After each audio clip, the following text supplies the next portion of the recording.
on the national team. I was playing with a lot of the national team players, and I was right there, right in that environment. I knew the national team coach was watching, and I still wasn't getting a call-up. That was an important moment for me to realize that you can't let somebody else tell you that you're a failure. If I think I'm a great soccer player and this is my dream and my goal, it doesn't matter if I get a call-up or not. I'm playing and I'm enjoying the game for myself.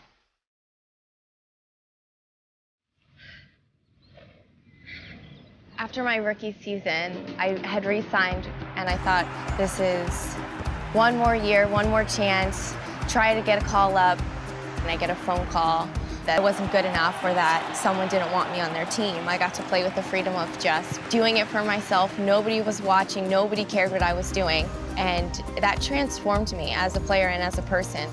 When I thought I was not going to see the States for a long time, I took the scenic route to the national team, as I like to say. Hammered by Press. What a goal for the USA.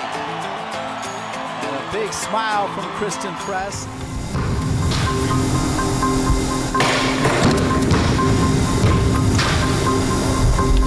When you're an inch away from your dream and you're still not there, that's the hardest moment to break through. This is when everyone gives up. My journey wasn't gonna end because somebody else told me it did. Our faces were painted. It was important that people cared because I had never seen that. I had never seen people care so much about women's soccer. That moment was really special to me, looking at these amazing women and being able to cherish the sport that I loved. We wanted to change the perceptions of women's soccer in terms of the way it was viewed, in terms of the way it was played, even the way it was paid.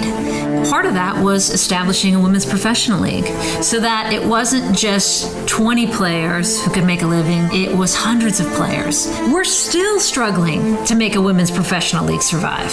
And this is here in the United States, right? The mecca of women's soccer. What does that say to an 8-year-old girl whose dream is to be on the field? I fell in love with the game at a young age. I liked competing. I loved being on a team. Every time she stepped on the field, she wanted to score, and she found a way to score. Christen's emerged as the greatest player probably to ever play at Stanford. She was electric to watch. O'Hara to Press, left side, curls this one off the top of the post and in! My senior season, I was pretty sure that I was going to go on to be a professional and was drafted to Magic Jack, WPS team based in Florida. My mindset, my rookie season, was absolutely to get the attention from the national team coach. She went in and made a major impact. It was Rookie of the Year. The team that I played on, we had 7 players from the full national team. I could touch it, I could taste it, I could feel it. I was so close. In February, I read an email from the league directly to all the professional players. Sorry, but the league has folded for financial reasons and you won't be able to play professional soccer here next season. I remember just being confused, like, how does this happen? My club team was never gonna fold. My Stanford was never gonna stop playing soccer, so it didn't even dawn on me that if the professional league folded, then I just wouldn't have a place to play anymore. I think that women's soccer lost a lot of players that year. Every time a league folds, it just wreaks havoc on a generation, literally, of players because they're going to have to stop playing, they're going to have to go find a job, they often then get out of the game entirely. Timing is everything, and that's been the difficult part about the United States producing the best players, is we've probably missed a lot of good ones because there was no option for them to continue playing after college. So I had just a few days to figure out if I wanted to continue to play, where and how. 3 days later, I was packing my bags and I was going 6,000 miles away. I played on a team in Gothenburg and I felt like nobody was watching me. Nobody back home cared if we won the league or if we lost. I was playing for myself and for my team. And the ironic part with that is within 2 months, I got my first call into camp just 1 month before the 2012 Olympics. Yeah, give it away, give it away. Come on! Yes! Here we go! Here we go, girls! In sport, it's a public opportunity to see the fruits of hard work. It's about showing how your diligence, your commitment, your dedication got you here so that, you know, the young girls of the world know that they do have that opportunity. That one's down to the top of the box. Shot. Goal! And Christen Press's first cap. She gets her first goal.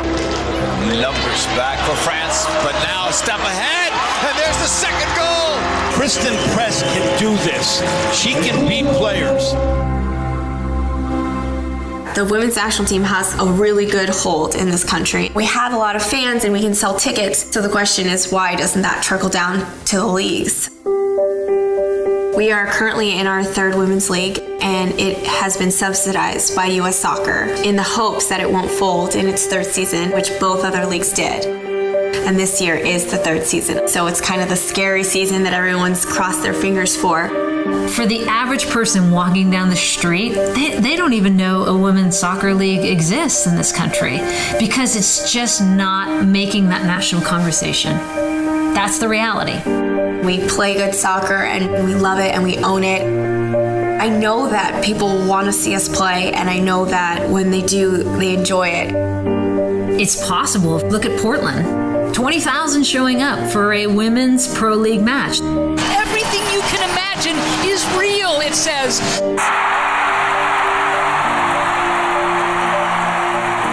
The national team has shown that if you do invest money in a team, you have good results. But the league's never made it past that first initial investment.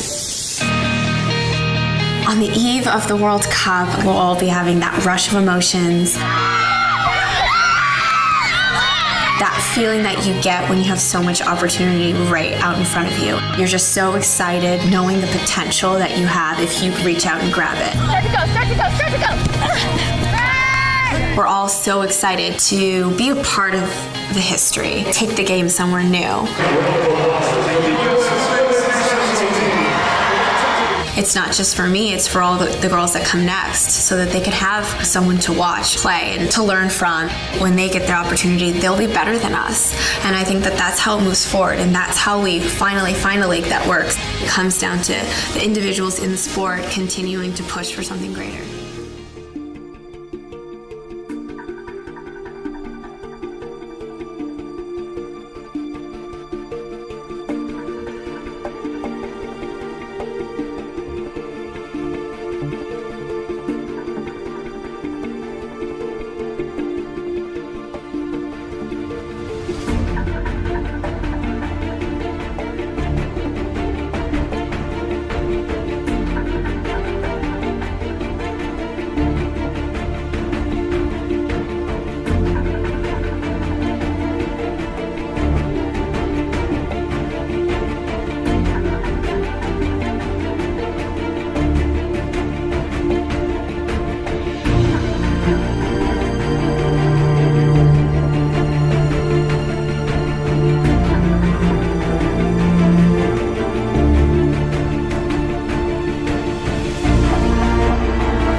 like I'm floating through the air. The pain I felt is paid for, all is said and done. Oh, I am restricted, fixed upon the web. I need to kick the habit that my mind is breathing in. Break out, I've got to see. Spent all my life holding all of it closely. I played it innocent, a feel of discontent. I'm finally facing it all, fearless.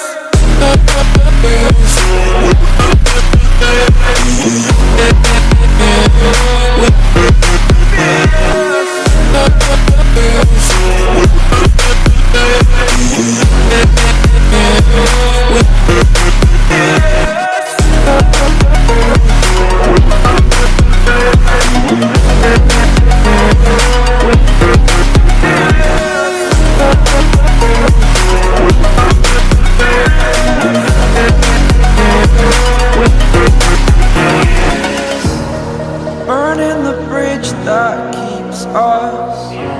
I'm here and I'm feeling fearless. Exaggerated, that's what you assume.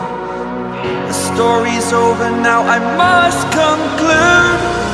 I am conflicted, watching where I step still, hanging in the balance. Not the life I want to live, I want to take it all, standing tall.